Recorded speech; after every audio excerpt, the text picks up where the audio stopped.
বীরের অসুস্থতায় ভেঙে পড়েছেন বুবলি, হাসপাতালে কান্নায় ভাসছেন তিনি।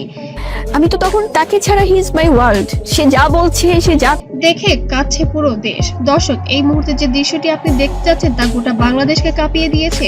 ঢালিউড সুপারস্টার সাকিব খান ও বুবলির একমাত্র সন্তান শেহজাদ খান বীর এখন হসপিটালে ভর্তি। ছেলেকে বাঁচাতে হাসপাতালের বেডের পাশে কাঁদছেন মা বুবলি।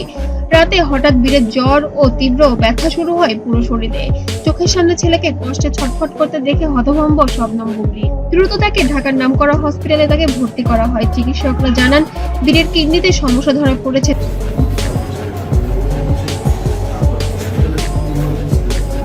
তবে এখন স্থিতিশীল। খবর ছড়িয়ে পড়তেই হাসপাতালের হাজির মিডিয়া কর্মী ও ভক্তরা।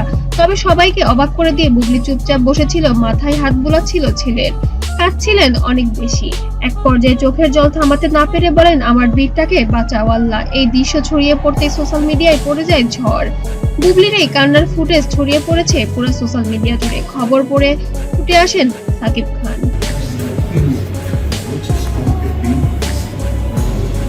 ছেলেকে বেডে শুয়ে থাকতে দেখে বাকরুদ্ধ তিনি। দীর্ঘ সময় বুবলির পাশে দাঁড়িয়ে ছেলেকে দেখছিলেন দুজনই। একটা মুহূর্ত যেন সব দূরত্ব ভুলে গেলেন তারা। সাকিবের মা বাবাও হাসপাতালে ছুটে যান নাতিনকে দেখতে। বুবলির কান্না দেখে সবাই আবেগে ভেসে যান। চিকিৎসকরা বলেন পরিস্থিতি নিয়ন্ত্রণে, তবে আরো কিছুদিন পর্যবেক্ষণ প্রয়োজন। এই সময় সাকিব বলেন, সবাই আমার সন্তানের জন্য দোয়া করবেন। ও আমার পৃথিবী, আমার সবকিছু জুড়ে আমার সন্তান। এই কথাতে যেন পুরো সোশ্যাল মিডিয়া আরো হতভম্ব হয়ে গিয়েছে যে ঢালিউড সুপারস্টার সাকিব খানের পেছনেও যে এত দায়িত্ববান একটি বাবা আছে সেটা আগে কখনো চোখে পড়েনি।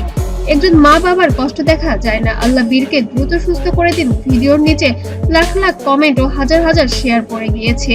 বুবলি তখনও ছেলের হাত ধরে বসে আছেন হসপিটালে, চোখে একটি মাত্র আশা, আমার সন্তান আবার হাসুক। দর্শক, আসুন আমরা সবাই একসাথে বলি, আল্লাহ ছোট্ট বীরকে সুস্থ করে দিন। ভিডিওটি লাইক, কমেন্ট ও শেয়ার করুন যেন সবার সামনে পৌঁছে যায়, এবং দোয়া এবং তাদের জন্য ভালো ভালো শুভকামনা যেন তাদের সন্তানের কাছে ফিরে আসে।